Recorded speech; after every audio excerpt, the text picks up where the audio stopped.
Welcome to the Saving with Steve show, where we talk about the ins and outs of money. Pretty much everything under the sun that relates to you having a happier, healthier relationship with money. My name is Steve Sexton. I want to thank you for joining us. Big time thanks for sharing us with your friends, family, and associates. It's helping to grow the show, not only here in the States, but internationally.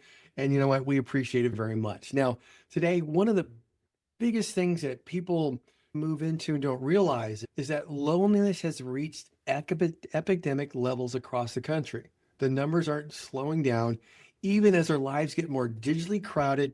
Meaningful relationships are thinning out.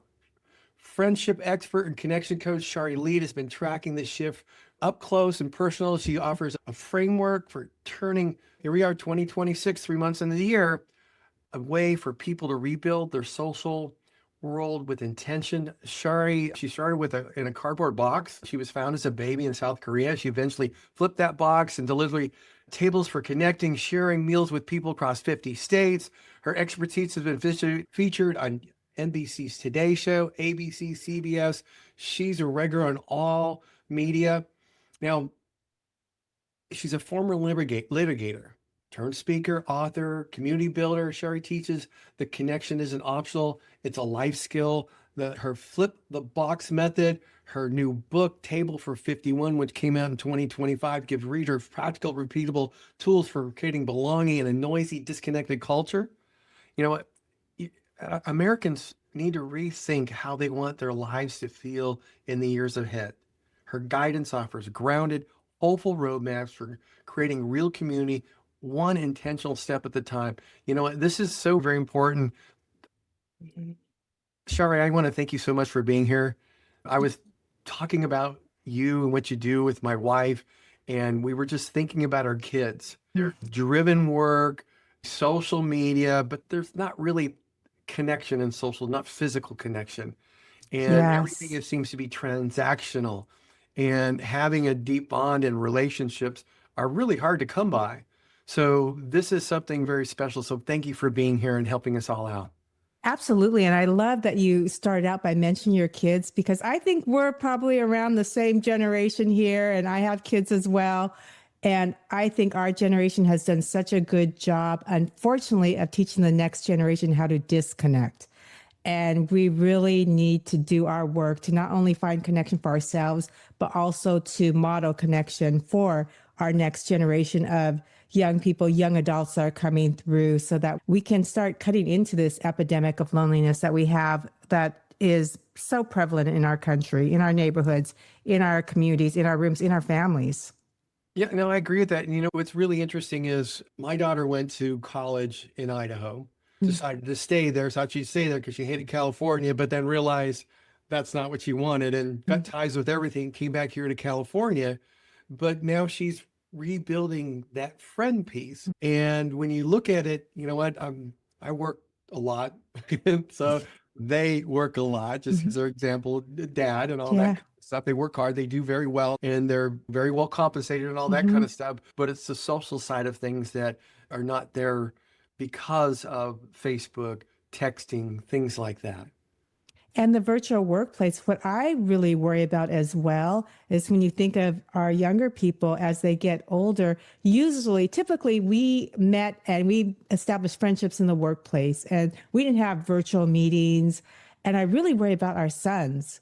And when they get to the age of retirement and if they haven't established these friendships, because historically men, after they leave work, as they get older, they become lonelier because they have not had these skills for making friendships that maybe women are encouraged to do. That being said, women are struggling just as much now, if not even more than ever before, on making friendships or making friends. You're so right. I still remember back in the day when my dad passed away. I'm one of five kids, so he Mm. worked really hard, and his days ended like at 8 or 9 o'clock at night and early. So the only friends that they really created were neighbors, people they met at church, and my mom's friend group. And then when my dad retired, it's okay, play golf every day. But it was one of those things where he had to go about recreating that. But he recreated that the same way he did when high school and college. Nowadays, when people retire, they're spending so much time online. Yes. And And that they there's are out of practice. They're out of Mhm. practice. It was being interviewed by another gentleman who's about our age, and he was telling me these great stories. He grew up in the country of his dad just going into neighbors' houses and them going to dinner on a whim, or people inviting neighbors in on a whim because they were talking. And it's, hey, it's dinner time. Why don't you come in? And he was telling these great stories with so much emotion and joy. And I asked him, do your kids have these types of memories? And he paused for a moment and he said, they don't. And it was a moment to realize, okay, what are we doing here and what are we showing our kids and how can we create these moments that it doesn't have that we don't have so much pressure to show up and connect with our fellow neighbor, our fellow human being. That's so true because we really don't see our neighbors. And I was just thinking back to something you said in relationship to that. Most of our relatives are in Canada, but if we went to Mhm. Canada, I think the first every day everybody sits down at the table after breakfast and they're talking for hours, catching up or just talking about stuff. And that Mhm. was really fun because everybody's laughing and finding out things. And we used to do that as friends when I was growing up in high school because you have a big group and everybody's Mhm. just talking and you know everybody and you know what's going on in their life and all Mhm. that kind of stuff. And you don't really see that when you go into the workforce and you go home and then you go back to the workforce and you go home again. So we need to change that. Let's change that. Let's do that. So now many people are looking for relationships or meaningful stuff. In fact, so for many, it was the New Year's resolution. Problem is they don't have any, how do we go about making that connection? So that's why we have Yes. you here. So what would be the first step for getting going with that? Yeah. First of all, I couldn't believe during the introduction when you said we were in the third month of 2026. So if that was a New Year's resolution, it's time to get on it. I'm walking the talk now. I moved from Seattle, from the West Coast, like you're on the West Coast. I moved to Dallas, Texas at the end of September without any anchor, without any roots here, no friends, nothing. And so I'm walking the talk.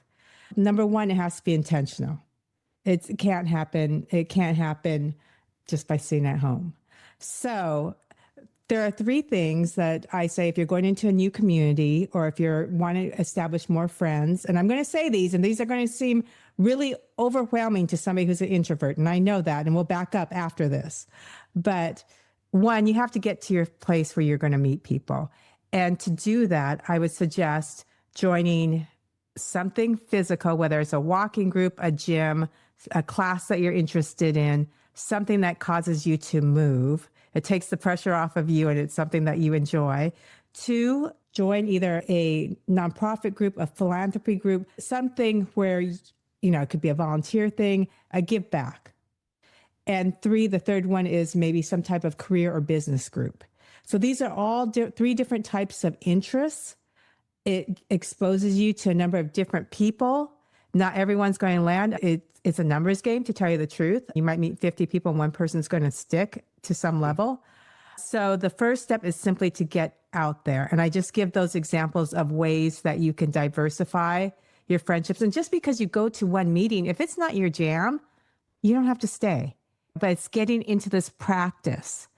And quite honestly, it takes practice. And also, the more you practice, the easier it gets. And you start to realize that everyone feels the same way as you walking into a room, whether or not you're an introvert or an extrovert. Extroverts tend to just be more used to getting rejected than introverts might be, or it doesn't hit us in the same way.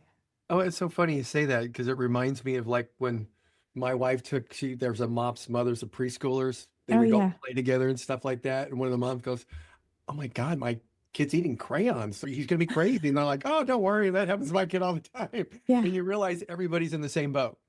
It And, is. Yeah, absolutely. And I had traveled in 2023 across the US, shared a meal with a stranger in every state. And it was to write this last book, Table for 51 was part of it. So I would tell they're all women. I told them beforehand, I'm writing this book. I'm hoping to get some publicity for it. I thought the one objection was going to be, that would continue, would be, oh, thank you, but I'm a private person. Instead, the objection that kept reoccurring was, I don't know if I'm interesting enough for you. And oh, one, that hurt my heart because I was just this person from Seattle with a personal project and it was an organic conversation. But two, it made me realize that's the message that so many of us have in our heads when we walk into a room that's stopping us from simply going over and saying hello to somebody, thinking we don't have enough to give or to say. So I think the message there is you are enough Mm-hmm. and you need to be part of it. I heard that at was it a national charity league where somebody's giving a talk for these girls that are moving forward, and it's the philanthropy and stuff like that. And one of the biggest things was to make people make sure these girls understood they were enough. Yes. And when I do keynote speeches, one of my, what I call power tools for connection, the foundational phrase is don't focus on you, focus on who. And when we don't focus on ourselves and we take that pressure of ourselves to show up and we focus on you to get to know you, it becomes easier. It becomes easier. And if you approach with curiosity as opposed to the fear of, oh, how am I showing up? What judgment? That practice, it starts to happen automatically the more you practice it. I think that's wonderful. Hey, folks, that we just heard the aha of the moment. So stick with us. We'll be right back with more Saving with Steve. Hey, welcome back to the Saving with Steve show, where we talk about the ins and outs of money. We're getting right back to it with Shari Leid. We're talking about connections. One of the big ahas we just had in the first segment was just know that you're enough. And what Shari was saying is focus on getting to know that other person when you talk to them. It's about, as opposed to worrying about, will you be enough? Because you will be. And I think that's wonderful. So when you're getting to know somebody else, okay, because how to put it, I grew up as an executive in my previous life. So I was taught to ask questions, but it was more, met so many congenial people. Okay. In fact, I live in an area of executives. So every time you went to a party, it was the same questions and they knew what they're going to say. And people gave the same answers. You're like, okay, I don't really know that person. Yeah. So how does somebody go about asking questions? And those are something that's really important because people don't have that ammunition, so to speak. Yeah, you're right. And a lot of it, again, when we don't focus on you, focus on who. Another foundational phrase for you is don't listen to reply, listen to identify. And Oh, what I mean by that is listen to identify when somebody says something, listen to what they're saying. What's the story under what they said?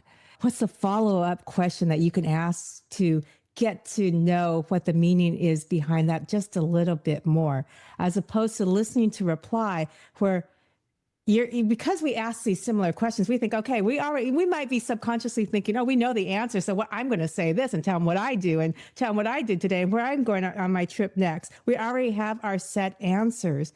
Instead, how about we go and think, I'm not going to listen. Don't listen to reply. Listen to identify. What's the hidden story under there? What's the hidden meaning? My dad was a math teacher. His second career, he was a math teacher for the deaf. And he, like most teachers, was handed a textbook saying this will work. He taught at a college level in Seattle Central Community College. The math book didn't work. And it wasn't because his students weren't eager to learn or curious. It was because the language was written in standard English form, and many of his students were born deaf or they lost their hearing early in life. And American Sign Language also doesn't necessarily follow regular English structure. So he was a former engineer and he would draft and change the language, and he ended up publishing his own math books. And what I realized was my dad was he was a great math teacher, but the thing was he was a great communicator because he focused on not what needs to change in the person, but what do I need to change in the message so that the message lands. And that's don't listen to reply, listen to identify what the meaning is underneath what the person's saying, and identify how you need to speak or communicate so that your message lands with this particular person. So then it becomes fun. You're really interested to getting to know them. And what's our communication style? If you said you were a CEO and this is what you did in a previous life, I might think, okay, there's an anchor there. This is how I'm going to talk to him because this is the way he has functioned. Versus if he said, I was an artist, I was running around the beaches and painting sunsets, I might talk to you about something entirely different. oh yeah, definitely. I totally get that. So basically what you're saying is when somebody starts saying that we went on our first trip to Europe, Yeah. what was Instead of saying, I went on my first trip to blah, blah, blah, I'll say, Oh, really? How did you choose that country? Why did you choose, let's say, why did you choose Italy instead of Scotland or something like that? Or how long have you been there? Or have you gone to any other countries over there? Find the story under what was behind this trip to Europe and why now? If this is your first trip, it's a special occasion. Why now? Yeah. Also, what was your best experience there? Yeah. Yeah. As opposed to replying, right? Oh, I went there and I did this and I did this there. So often people want to have a response. They're already Hmm. thinking in their head, which many people are thinking in their head, what am I going to say next? What am I going to say next? As Hmm. opposed to, wow, that's pretty cool. So what was the funnest thing? Why did you go Yeah. there? How did that make a difference? How long did you stay? Were you at a good hotel? Yeah, they often, you've probably heard people say, learning improv is such a good skill. Learning improv because you do these different examples and exercises, it's such a good skill. It's not just improv, it's communication because what you're learning in improv is you have to listen to the person ahead of you. You can't have a preset idea of what you're going to do, otherwise, that improv fails. And this is what we're talking about here is actually listening, because once you stop actually listening and start talking to instead of communicating, that communication breaks down and it becomes awkward. Yes. And that's where everybody looks at the ceiling and Yeah, goes, it's goes okay. That right. conversation ended. The other part is you can tell if somebody's doing some really good listening and responding, that they really care about understanding you. And it makes it so Hmm. much easier for them to open up and you to have a conversation. And the reality is there might not be anything there, but there also might be something there as a friend. And you know what? You continue that on. Am I correct or am I assuming here? Yes, no, and you learn something. Whether or not you end up connecting as best friends or it's just that one time meeting, you're going to learn something. I'm a strong believer that everyone we meet is our teacher and our student. You lead in with curiosity, you're going to learn something from that communication, that meeting of that person. Okay, so we've gotten there. We started that connection. Okay, what's like the next little step after that? So the final one, I'm glad you asked. See, we didn't even plan this, but I'm glad you asked because there are three. The third one is don't choose control, choose the soul. And what I mean by that is choose the person, the heart in front of you, because so many times we focus on the person, right? We focus on the who, we listen, but then we go into control mode, especially if you're like the people you're talking about that you associate with high level. They're functioning at this high level where they are managing teams, they're in charge, whether even moms staying at home, right? They're managing their families, they're moving. So it's so easy to go listen, to focus, listen, and then control. And that's when we lose contact. And so instead of control, choose the soul, meaning choose to connect and lead with connection to that person. And I don't know if we have time right now, if we have time in another segment, but I can give you a very good example of that, especially Oh, no, for please give me an parents. example. We've got time. Okay. Okay. So I learned this lesson myself with my own daughter because what happened is we adopted, my ex-husband and I adopted our daughter from China, found out 2 weeks later I was pregnant and we had our son, which was shocking. But turned out to be a blessing because we learned that her development, she had some special needs because he was developing on an expected course and she was falling behind. And I did what many parents would do. I focused on her, I listened to what was needed, and then I went to control mode. And it was out of fear. I scheduled, managed everything. And the more You I fixed control, it. I yeah, tried to fix it. and try to bring, for lack of better words, up to par. And the more I try to control, and this is in any relationship, this is just one example, but it could be in any relationship. The more you try to control, you'll notice you end up separating. It does the exact opposite thing. The person starts to back away. The intimacy isn't there. The relationship you want is not there because it doesn't feel good to be controlled and somebody's not listening at that point. So that's when I learned and I flipped it to instead of controlling, to choose the soul, to choose connection. And I realized I didn't lose influence at that point. Instead, I gained the right to influence, to walk beside, and things became easier. And if I led with, okay, I need to connect to find out exactly what's needed here, then all that other stuff that didn't make sense, that was hindering, seemed to fall away. And I think this is good advice for relationships in general with managers of teams, who listen, they focus on their team, they listen to the problems, and then they go into control and they lost that connection that they just tried to build up. When they should be asking questions and just seeking to understand and allowing that to flow the direction everybody rolls into. Yeah, and that's when you don't lose the right to guide, you gain the right to guide, and you become a better guide because you are actually connected to those you're guiding instead of out here doing your own thing of what you think is the right way to do it on your journey. But the team you're working with, they may have totally different skills than what you are attributing to them in what you're planning. But if you stay connected, you can see those things and those options better. And that's even with friendships. If you go in and you go, oh man, this person is so great, and you get excited because you got this new friend, but then you go into control mode, that friend's leaving as opposed to connection mode. And we've seen this with our own kids, right? Sometimes with kids, all of a sudden they have a friend and they're good at making friends, but then for some reason friends keep leaving. It's because that kid a lot of times gets so excited that the other person feels overwhelmed because it went into control mode. Oh, this is really an eye opener for a lot of people, but we're also doing pretty good. So we got to take a break. We'll be right back with more Shari Leid, guys. Hey, welcome back to the Saving with Steve show, where we talk about the ins and outs of money. Hey, truly want to thank you for tuning in and sharing us with your friends and family and associates. All the replays are available at savingwithsteve.us. If you're enjoying the stories of helpful information on insight on Saving with Steve, I encourage you to subscribe to our YouTube channel so you never miss a show.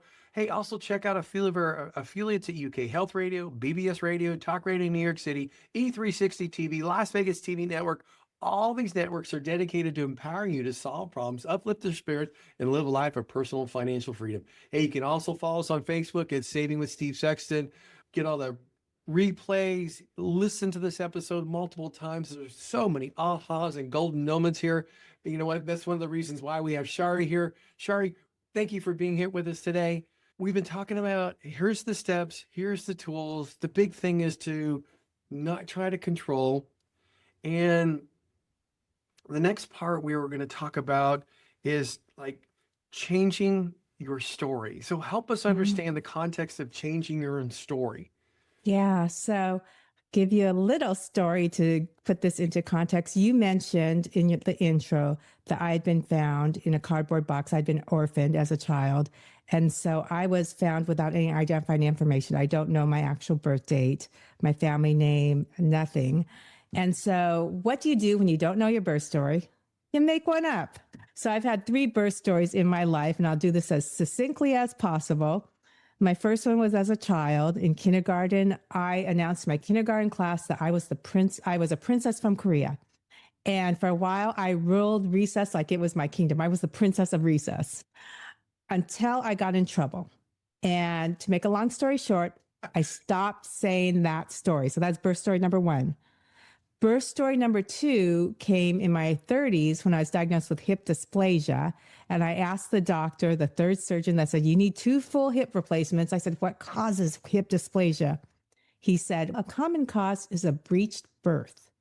I thought, I have bad directional sense. That makes sense. And so I had a second story that it was a little bit more morbid than the first story. It didn't involve any princesses, and it involved this sad story about my birth mother. I won't go into it, but that was my second story that I told with some humor. And it wasn't until about 10 years later that I attended a friend's party. I started telling the story I tell now, that I carry now, my birth story.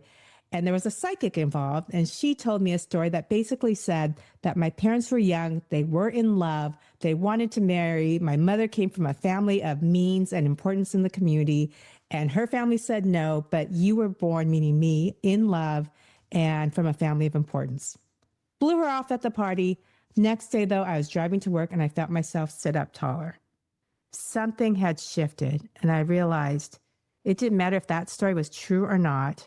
It's the first time in my life that I even thought that I was born in love, that I came from a family of importance, and it shifted something in me. And our brains don't necessarily know the difference between what's vividly imagined and what's real.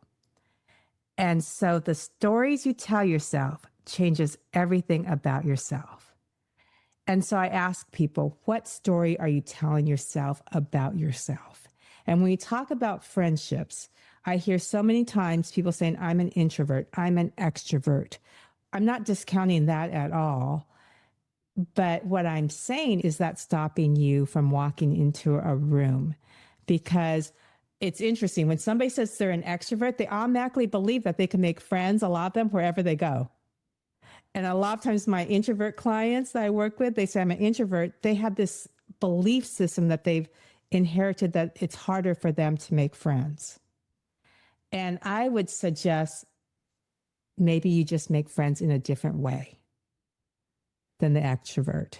And maybe perhaps those friendships that you make become deeper quicker. There's some skill that happens that with the way introverts, extroverts, the way we think or do things in life. So that's my question. If you're having trouble making friendships, what story are you telling yourselves? Because the story you tell yourself changes everything about yourself. I think that's really interesting because I grew up in a world of sports. And some of the better people who played sports, they were also, everybody talked to them and they were extroverts. But I can't, they can talk to everybody, interact with everybody, but I can't say they were better friends with anybody. So everything It's sometimes was true. congenial. And then I find out some of my extroverted friends or introverted friends, things are far more deeper because they take the time to get to understand because Mhm. they know that relationships are important and it's really hard to find somebody that fits. So Mhm. we find out that they have a group and I want to say my son's that way because he Mhm. has the same group of friends that he had in high school except for one or two, and they travel, they go places, but more importantly, like what it was really interesting because when my daughter was living in Idaho, okay, she was dealing with Mhm. all the stuff there. She went to Japan with them, okay, and they toured Japan and all that stuff. And she says, you know what, this is the first time I didn't have to be a parent. And I Mhm. actually had conversations with people about everyday things that were important to her, them, and all that kind of stuff. And she Mhm. really got to know people. So it was a different type of group. And it became very easy from an introvert person to become friends with those people because they valued the relationship and they valued that understanding, seeking to understand as opposed to let me regurgitate what I did yesterday. And sometimes it does take getting to a new place, right? There's something special about if you're able to travel internationally or to a new area to be able to recreate your story, as opposed to when you're in the same group of people, you are living this identity that's already created for you. But and so that's the question is like, what story am I telling to myself? And why do I think, let's just use introvert for example, and tying introvert to it's harder for me to make friends, or there's no way I could walk into the room. Oh, she just said you should join 3 groups. There's no way. I'm completely shut down. Where does that come from? What's the underlying meaning? Who told you that you were an introvert? Are you really an introvert? And what is an introvert? What does that mean? How does that show up? Is that negative when it comes to friendships, or is it actually a positive tool? What are the stories we're telling ourselves and where is that coming from? The beauty of being this age is we can start chipping away at it's like Michelangelo, and he says with David, he didn't create David, he chipped away with all the pieces that no longer fit or didn't fit. And at this age, I think that's the work we're doing now. We've been piled on so many stories. You're this, you're that, and especially all these people who are so successful and have this kind of checklist life. We have been performers and we've gotten to this good life and we end up going, okay, who really are we underneath all of this? I'm carrying my mom's story, my school story, my workplace, my titles, everything. So we're at this place at this age where now it's time to chip away from all of those pieces that aren't necessarily they got us to where we need to be, but they're not necessarily ours to continue to carry. That's really great because if you don't have to carry it, it makes it so much easier to just be you. Yes. And I always say a lot of times we let a good life stop us from a great life. Meaning there's so much, I'm 56 right now, and there's so much more that I want to do. And I think I know myself better now than I did in my 40s and my 30s. And I'm sure I'll be saying the same thing in my 60s and 70s, that I know myself then better than I do now. But it's about chipping away from all the pieces, because for a very long time, I let a good life stop me from a great life because it was comfortable and it was what everyone else expected. But same with friendships, right? Sometimes we're carrying these stories and things are good and we're afraid to have expose ourselves to who we really are and play with it a little bit. Yeah, no, I think that's great because you know what when you said, it's about the story you tell, you can tell your story in a different way and just a little bit more positive. And one of the things that keeps reminding me is I had one mentor in a mastermind group where he talked about having your mind in the right mindset. And you know what? You might have had the worst day of the week, but at the end of the day, there's a few things you accomplished. And you write those down. I did this, I accomplished that. And you leave with a positive day as opposed to taking it home that night. And you start with what you're going to accomplish and see where you're at the end of the day. And I find that to be a very positive thing. So when you're, I'm not going to say self-talking, but telling your story, whatever it is, tell it in a positive light because Mm-hmm. people see it on your face. Yeah, and you feel it. One of the things I say to myself every day when I wake up is, today is going to be easy. And so that, and I remind myself about that throughout the day. When it gets hard, I'm like, okay, nope, I said today was going to be easy. And it just reminds me to, when things feel overwhelming, what's the easiest first step? And that's something too we can use in it. If we feel like we need to make more friends, we feel like we know that we've been isolating because it's been easier to isolate maybe, but realizing it's hurting us at some point, especially as we get older, as our kids leave the house, as we get towards retirement, that to think, what is the easiest first step I can do just to get in the practice of trying to make friends? And maybe it's one of the things I suggest to people I work with is, let's just start by collecting smiles. Oh, So one day for a week, how many smiles can you collect? Because it's funny, it's like a yawn. People smile back at you when you smile, and it becomes a game, but you get used to making eye contact with people, even though it feels freaky at first. But it's getting into this practice, because even especially with the pandemic and stuff, we've gotten so, and all the strife and disagreements that we have in our country, we've gotten used to just keeping our heads down and not simply smiling at another person who's in the grocery store. yeah, that's the congenial side of life.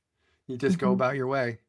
And I've never thought of that, making people smile. I think that's wonderful. So I think that's wonderful. If you Uh, really want to mess with them, you can make them yawn, but I usually chug. I usually go with smile.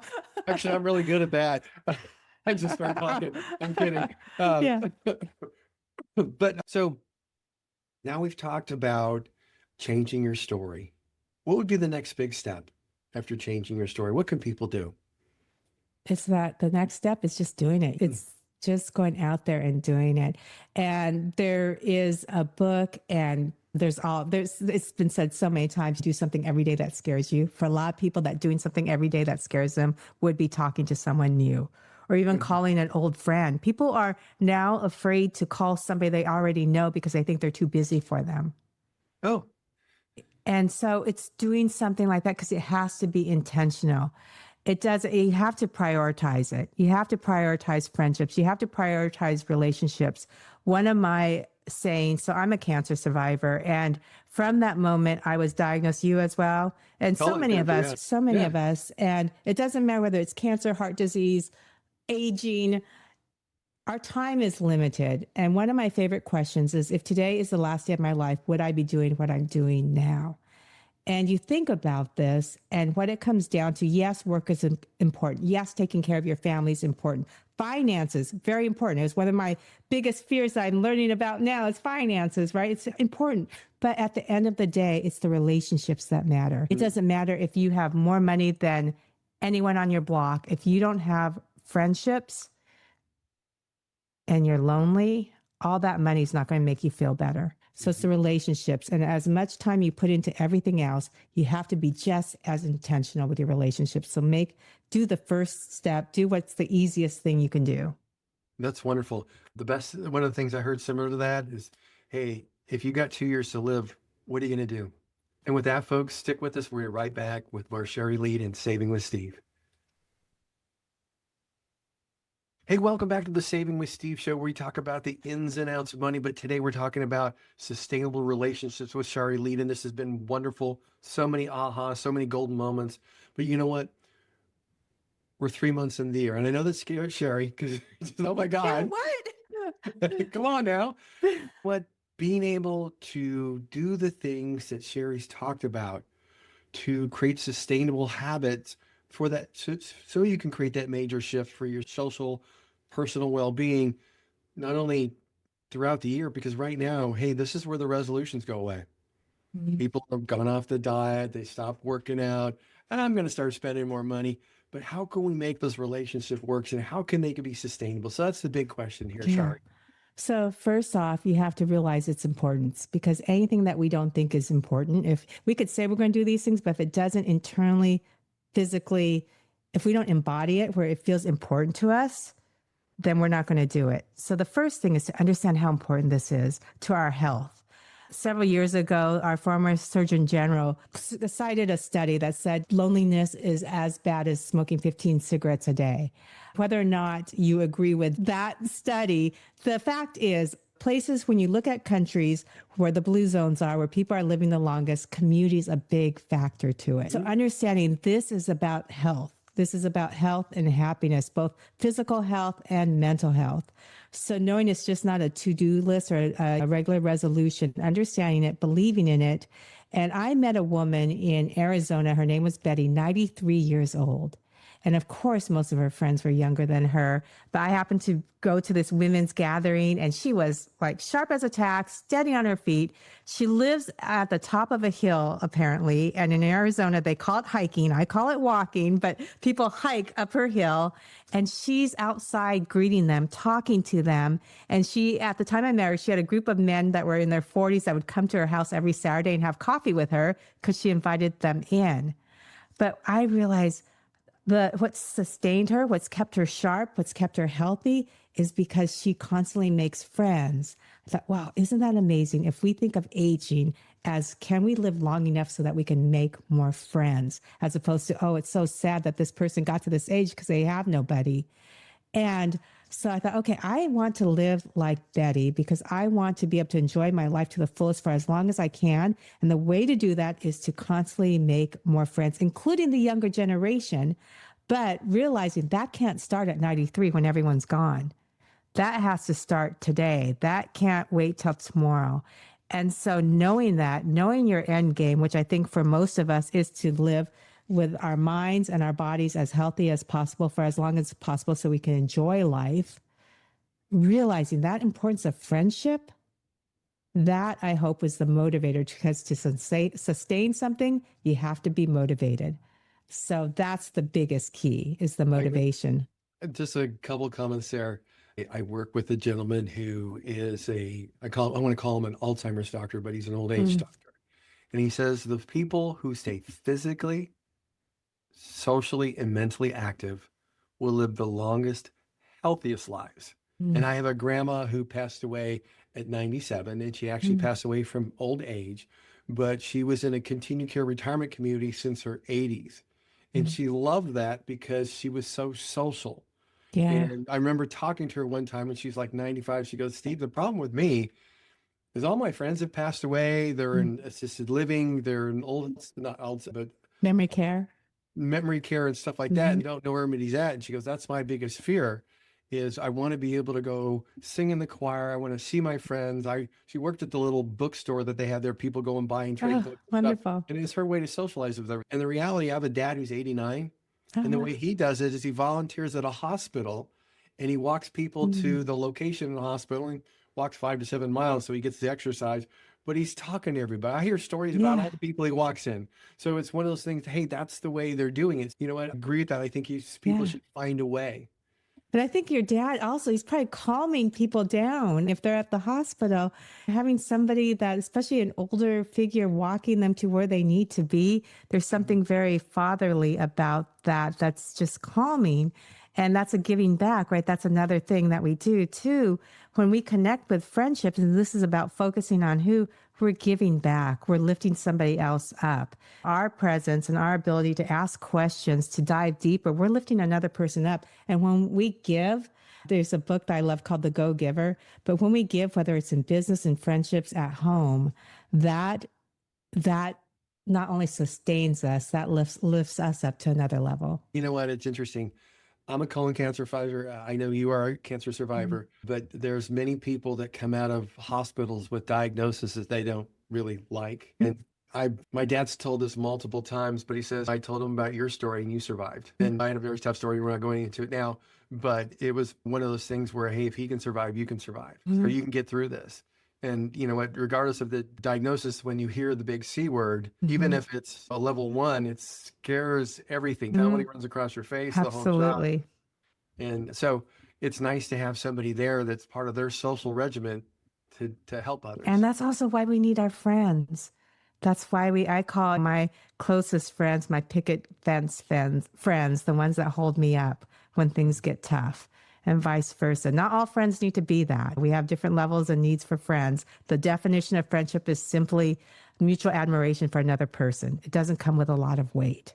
And also knowing that makes it a little easier to make friends, knowing that we don't have to have those expectations that every friend has to be that picket fence for Mhm. that. We do need friends to hold us up during these times that we can talk to, that we can just show up when we look or feel crappy. Oh yeah. Oh yeah. You need somebody there when you're going through a tough time. And you know Mhm. what? I had the experience that when I went through my cancer as well, we had a large friends group or parents group, Mhm. and they were shocked because I was the person who was in great shape and oh my Mhm. God, he's got cancer.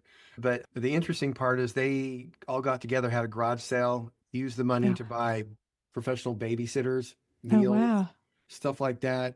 They would, was it, I'm a big Notre Dame fan, and we have friends that are USC fans and Mm. Michigan, and so they all fight back and forth and talk smack. Yeah. But they all showed up during 4 or 5 of them showed up. Hey, we're here to watch the game with you. I'm like, Uh, okay, I'm wiped out, tired from chemo and falling yeah. asleep, but they're there. They're there. Those are your friends. Those are the ones going to be Yes. there just so you, because they know you need a little extra, and you're going Mhm. to be there for them too. So I think that's wonderful. So what else can people do? Yeah, so be motivated and then take your easiest first step. Your easiest first step might be different than my easiest first step. My easiest first step is to join a group and go where I have a lot of people to choose from. Your easiest first step might be to just say hello to somebody at your gym or even at the workplace and ask a colleague for coffee if you want to go to lunch or something a little more quieter than what I might do. So Mhm. figure out what's your easiest first step for you. And I just recently became a certified as a meditation teacher. And I thought it was interesting. One of the definitions was meditation teaches you to be an observer as opposed to an absorber. And so if you go through life like that, when you're making friends, if you're observing, then if somebody just says, no, I don't want to have lunch with you or I'm too busy, you don't take it personally then as you might if you go the other, oh gosh, I can't ask anybody else. I was rejected. Everyone's busy. And so just observe, go, okay, that it didn't work out. Like, but it wasn't hard to ask. So I'm going to ask somebody else and just do the easiest first step. Be motivated, easiest first step. And then number three, the last one is to follow up. You have to follow up, and he needs real FaceTime. The younger generation thinks FaceTime is our phones, FaceTime, but you need face to face time and to follow up and to prioritize it like you would any other thing that's good for your health. Yeah, and I one of the things I was thinking about through this whole thing is to make the time to have the conversations without anything else impeding on it. Mm-hmm. Meaning your brain going, I've got to be here in 20 minutes. I've got to go over here. I've got to get this done. Just kind of let all that go and And be there. sharing a meal is an excellent way to do it because since the dawn of time, sharing food has meant safety, survival, and belonging. Everyone's happy when they're eating. We start our mirror neurons kick in, dopamine. We feel good when we sit down and eat and we share a meal together. And then we have something joint together that's making us happy. Wow, that's wonderful. You know what? We have a few minutes left. You know what? I know you speak. Do you help individuals and I know you have a book. Could you tell us a little bit about your Table for 51 book and where people go about getting it? Sure, you can find it in Amazon. That's probably the easiest, Barnes and Noble. Google my name, Shari Leid, Shari. Last name is Leid, Leid. My biggest thing that's happening now that I'm super excited for, that's just coming up in a few weeks, towards the end of March 27th through the 29th, I have a 3-day retreat for women. It's called Flip the Box Retreat, where we work on connection to self, chipping away at those stories that aren't yours anymore, then connection to career, or it could be family, and then finally connection to community. And it's just a very intimate group. We're staying in this beautiful house in Dallas, but it's not about the house. It's about the community that we're going to create through this and what we're going to get. It's going to be magical. And I'm super excited to do that and work with these women there. That's wonderful. So here's a question. I was just thinking this. There's a lot of people out there that, I've been to similar events like that for professional and stuff, like having gone to a house to do it, but it's usually at a Mm-hmm. hotel or something. But there are people there that go, oh, you know what? I don't know about doing that type of stuff. What do you say to somebody like that? You know what? Because a lot of times it's just their own head that's saying no when they actually should probably be there because they can get great benefit from something. Honestly, I really feel like the right people show the right people when it's right for them. And so I'm not a salesperson by nature, so I'm not a very good salesperson, but I usually have these conversations with someone ahead of time and I just open it up. This is what I have here to offer. And it feels right for you. That feeling that you feel in your gut, trust your gut at this point. And it's even with friendships, trust your gut. If you feel it in your gut, then there's probably something there for you. Because you're right, our heads get in the way and say, oh, this is going to, I have three. We start making excuses. And even with friends, friendships that we're supposed to end. I know we're not talking about ending friendships, but even with friendships we're supposed to end earlier than later. Our gut knows before our head knows. And so I always say, trust your gut. It's so funny when you go through something like cancer, you know that really quick because you Mhm. find out you have 5-minute friends, 10-minute friends, 30-minute friends, 1 hour friends, 1 day friends, 3 day Mhm. friends. And you like go, okay. Yeah, My wife yeah. like got annoyed with me when I first said that because I heard it from somebody else. Oh my God. So True. you learn real quick to protect yourself from that perspective. It is. It's true. Not everyone's meant to stay, and that's okay. If we go on the idea that everyone's your teacher and your student, you're learning from somebody, even if they're there for a minute, even if you're there for a minute. Shari, thank you so much for being with us today. I very much appreciate this. How can people get connected with your retreat if they'd like to do that? So my website name is really long because I had this before branding and all that stuff came into play, but it is An Imperfectly Perfect Life.com is the website. But again, if you Google my name, Shari Leid, it'll come up probably as well. And you know what? We're going to put that website on our website. So when people look at your episode, they want to find out what you're doing, they're going to be able to do that as well. Shari, thanks you for being here today. This has been wonderful. Folks, stick with us. We'll be right back with more Saving with Steve. Folks, welcome back to the Saving with Steve show, where we talk about the ins and outs of money, pretty much everything under the sun that relates to you having a happier, healthier relationship with money. All the replays are available at savingwithsteve.us. If you're enjoying the stories of helpful insight on Saving with Steve, I encourage you to subscribe to our YouTube channel so you never miss a show. Check out a few of our affiliates at UK Health Radio, BBS Radio, Talk Radio New York City, E360 TV, Las Vegas TV Network. All these networks are dedicated to empower you to solve problems, uplift your spirit, and live a life of personal financial freedom. Again, you can follow us on Facebook at Saving with Steve Sexton. I encourage you to go in there, get all the replays at savingwithsteve.us. And you know what, folks? One last little piece here. You know what? Just of a bit of a financial nature. We want to talk a little bit about what's happening with the 10-year treasury. Okay. People are trying to wonder, hey, why is it hovering around 4% a year? We've seen a little ticks down with mortgage rates and stuff like that. But one of the big things that people don't understand is the Federal Reserve only controls the 2-year treasury. We have seen 3 rate reductions in 3.5, 4 months. Now we think that the 10-year treasury will go down or mortgage rates will go down significantly, but they've gone down a little bit, but they haven't gone down by much. So why is that occurring? So let's take a worthwhile moment to take a deeper dive to understanding why this 4% is becoming the status quo. And you know what? When you start looking at this puzzle, it gets more interesting when you consider the usual arbiters, the fundamentals, valuations are pulling in opposite directions simultaneously. For example, our inflation has become softer.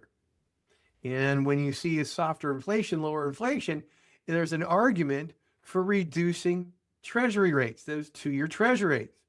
But at the same time, we have a country that's growing and the gross domestic product is growing. But also on top of that, the other craziness is the debt, the country's debt is still in the $37 trillion range. It's become sticky. The next thing that most people don't realize is the declining foreign demand for our U.S. treasuries. Think about that. The declining foreign demand for U.S. treasuries. If we go back to 1990, we're in the same point. But basically what's been happening is most people don't realize this, but there's 79 other reserve banks besides our Federal Reserve in the world. And for the most part, they buy our 10-year, they buy our treasuries all the time. But over the last 2.5 years, almost 3 years since the Biden administration, those foreign treasuries, they've been, because of the lack of certainty, stability, they are allowing those treasuries to mature, and then they're buying more gold. That's one of the reasons why you see gold up over $5,000 an ounce when just over a year ago it was only $2,500. Okay, these countries are buying more gold, and they have a lower demand for treasuries. And this is what's created this floor, because when there's less treasuries, you're going to end up with a higher yield. Okay. And the reality is it's hard, what we call pricing away. It's basically what's called an underappreciation in the fiscal dimension. See, the U.S. is running a deficit that's 6% above GDP. The supplies of treasuries is outpacing the traditional buyer base, which means a persistent upward yield, regardless of what the Federal Reserve says they're going to raise or lower interest rates. And right now it's at 4.08. See, the reality is the market's not confused. It's generally caught between these two competitive microeconomic things, which is softer inflation, again, higher GDP, lots of debt, declining demand for those treasuries. It's important to understand that 10-year treasury, how it's related to the market. See, when that 10-year treasury, its yield exceeds 4 where it is right now, generally it acts as a headwind for your stocks, your equities. Borrowing costs for business and you, the consumer, lower stock valuations. You know what? It's offering a competitive risk-free alternative for income investors, meaning that treasury is going to stay higher for longer, and it's going to affect your borrowing costs, your mortgages, business mortgages, and it's going to create the headwinds on equities. And if this keeps growing higher and higher, and we have an expected increased debt supply, which can cause volatility, hitting higher growth sectors, pressure corporate margins, it just keeps going on and on. So the most important thing right now is pay attention to that 10-year treasury. Please look at what's going on there, because it's going to be your GPS into the economy.